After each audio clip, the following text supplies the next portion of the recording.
Hey everybody, this is the Red Line Review, our first unofficial One Piece webcast. It's not a podcast. Yeah, it isn't. I'm Brandon. I'm Getty.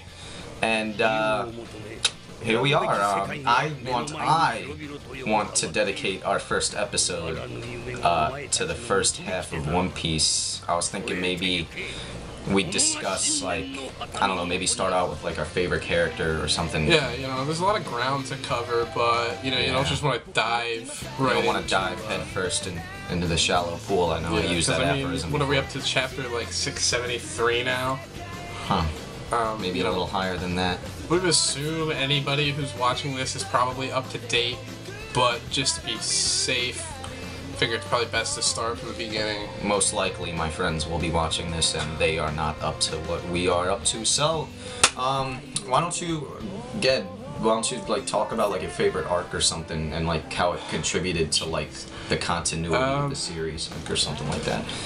Alright, well, it's probably a toss-up between like arc specific. I really like the CP9 saga because I like how it starts off with the Davy back arc, and you know, a lot of people I don't think Foxy is that popular a character, and the story is kind of ridiculous, but I just think it's like a good solid, like, just Luffy beats the bad guy. You know, there's no gray morality there. Foxy is kind of just a fun, over-the-top character.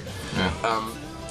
It gets a little bit racist at times, which is kind of suspect when he's talking about wearing the afro and being like a soul brother, and that doesn't really sit right with me. But I just like this way. Which is probably why it was negatively. It got a lot of negative reviews. But I do like how it leads right into Aokiji's first appearance, and it, you know, indirectly leads to the creation of, you know, the gears and everything. And CP9 is just a great story, you know, when Luffy defeats Lucci, and even everything leading up to that. You've got some great scenes like Zolo. Real quick, should we address the Zoro thing?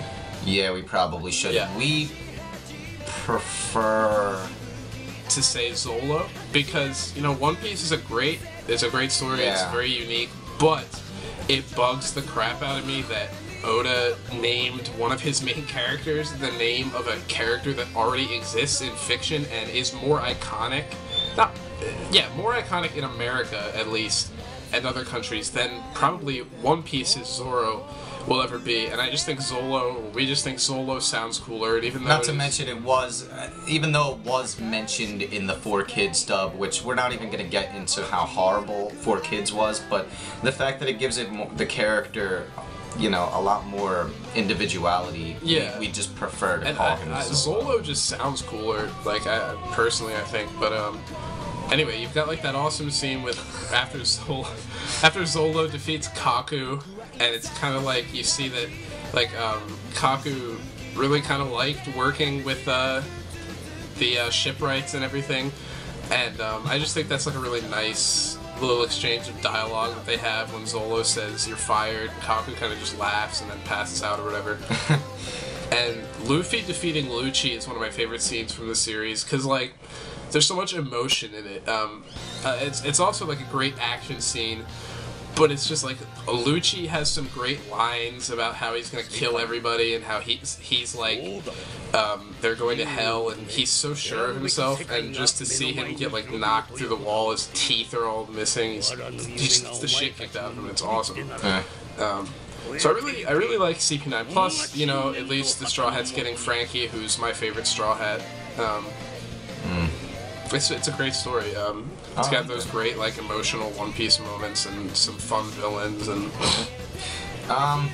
Well, my favorite. Well, first off, I'm just gonna have to go with the fact that my favorite character is Sanji. I know it's a little generic, you know. Everybody loves the Straw Hats. Of course, like 6 out of the full 8 of them are on the top 10 popularity poll. Yeah. But Sanji, you know, has always been my favorite character. The ladies' man, cook. You know, his backstory was one of my favorites. I'm just gonna put that out there for any of you guys.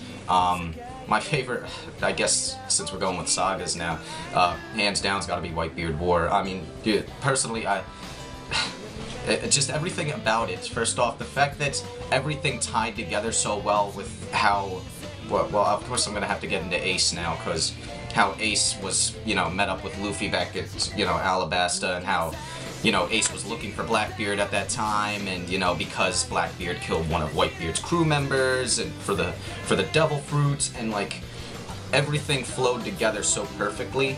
And once he actually lost his battle against Blackbeard and was sent to Impel Down, and essentially Blackbeard was actually going to end up going back to Impel Down later on in the future to gather his crew. It's just so everything and came it's like you together said, so like perfectly. we only see like a little bit of Ace throughout the series, but to see a story that is so like shrouded in mystery for so long, and it's kind of like this little subplot erupt into like the most climactic battle the series has ever seen. And don't get me wrong. I mean, that definitely was my favorite arc, the Whitebeard War arc, saga. The Marineford arc was definitely the best in my personal opinion, because you've got the 3 admirals there, you've got every vice admiral there, you've got, of course, the 5 warlords at the time there. And we finally see a Kainu for the first time. We finally see a Kainu. We've got so much going on. Then you've got, Whitebeard and his crew and his badass crew, and then, the other, I don't know, 16 allies that he brought with him. There's so much like raw emotion in that story. Like, oh yeah. Personally, I'm a bigger fan of the manga than the anime. I just think the art is better. It's exactly how Oda intended it, with no filler or anything. And like reading the scene where Ace dies it's so much more impactful in the book than it is in the show, because often the anime is hampered by like really off art, but I won't get into that. Well, yeah. And like, Whitebeard's death scene is really sad, and even like the parts like where a Kainu is just slaughtering people have kind of like a weird like sadness to them, because there's really no need for a lot of the stuff that he does past the point where Ace is dead. Well, yeah, definitely. I'm gonna have to, like, don't get me wrong, I love the whole series as a whole. CP9 is gonna have to go second. I love the Luffy versus Lucci was one of my favorite fights. But just to have so much going on, to have the fact that the Whitebeard War actually have my ability to question whether or not One Piece will ever get as epic as the war, it just boggles my mind, because you've got Ace and Whitebeard's death, of course. And also, for me, one of the best aspects of the war is it really validates Akainu as one of the most like effective villains, I think, in any form of fiction that I've read, watched, whatever. Because on the surface, I think he seems like your typical anime villain, like he's ruthless and goal-driven, whatever. But he's so conniving, and he's so confident about it. Like when he's taunting Ace and he draws him back into the battlefield, even though he could have just left, and he's talking about now he's able to, and how he tricked Squardo into actually attacking Whitebeard. Also, like, and then you find out that he and Sengoku had this whole plan all along. But also the fact that when he's bad-mouthing Whitebeard, he really believes everything he's saying. Like, he does, because he hates him as a pirate. And I just think that makes it really effective. And obviously, he's the first character we've seen actually kill somebody. He's definitely my favorite bad guy villain of all time. He makes my top 5 list of favorite characters. And the fact that he doesn't care. The fact that he's a Marine who's supposed to have all these morals about justice and things like that, and yet goes around killing even his own men and willing to kill one of my favorite scenes is when that guy is trying to leave and he says, I gotta get back to my family, and it kind of just says, die with honor or whatever, and just kills him. Like, that's like a whole other level of ruthlessness that could conceivably be a little cheesy in the wrong hands, but I mean, definitely one of my favorite scenes of Akainu is when, I know this is probably, the fact that he was willing to kill Kobe and everything, which, that was just so ruthless. And, I'm surprised that even Shanks was able to stop him from this murder spree.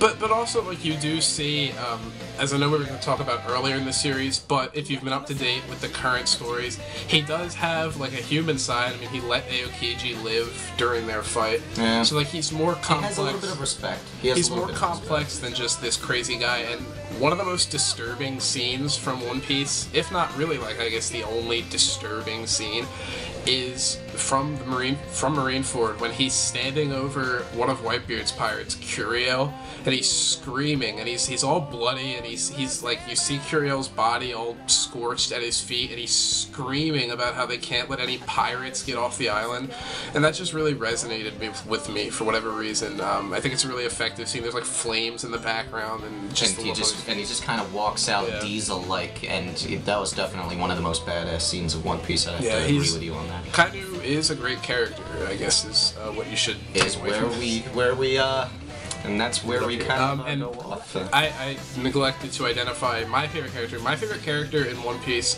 most people pick like a Straw Hat, like Brandon had said, but my favorite character is definitely got to be Bartholomew Kuma. Because first of all, I mean, just aesthetically, his design is so goofy, but it just works so well. He's a cool character, you know, he's very mysterious, and you think he's bad maybe at first, but it's clear that his intentions, though vague, are good. And also, you know, the Straw Hats probably would either be alive or in prison if it weren't for him and his plan. And I just think Oda utilized him really well in terms of keeping the story going and also connecting him to Luffy in like a really roundabout way. Yeah, out of all the warlords, I'd have to say Bartholomew Kuma is definitely one of my favorites. I really want to see where they go with him now as a complete pacifista, what the deal with that is and everything, but... Yeah. Well, we explained our favorite arcs, and we're really big fans of One Piece, as you can see. So we'll continue next time with our review of, I guess we're starting in the, you know, the 2-year time skip, so Return to Sabaody. Yeah, I guess, yeah, you want to start like the beginning? And yeah, since we talked the first half and second half, but that's it. It gets so good. Thank you. Thanks for watching. And make sure you come back as we make more of these things. Yeah, and as we get our millions of fans. Thanks.